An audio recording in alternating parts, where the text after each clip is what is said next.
আমার ছেলের উদ্যোগে আমরা প্রথমবার আসছি এবং যে এনজয়টা করতেছি আমার মনে হয় আমার লাইফে আজকে 65 বছরে আমার এমন এনজয় আর আমি কোথাও করতে পারছি কিনা সন্দেহ।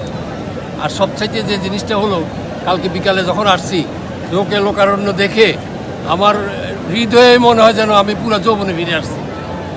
ঠিক তবে এই যে কক্সবাজার, এই যে সমুদ্র সৈকত, এই সমুদ্র সৈকত দিন দিন আরও উন্নত হোক আমি চাই এবং সরকারের কাছে আমার একটা আকুল আবেদন থাকবে যে এখানকার যে পর্যটকরা এখানে আসতে চায় বা আসে তাদের যেন জীবনের নিরাপত্তা, সার্বিক নিরাপত্তা, চুরি ডাকাতি ছিনতাই এগুলোর থেকে যেন আমাদেরকে রেহাই দেওয়া হয়।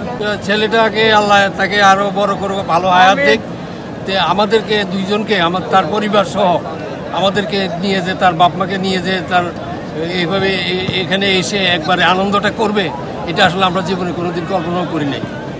তবে আমার ছেলেটার জন্য দোয়া করবেন।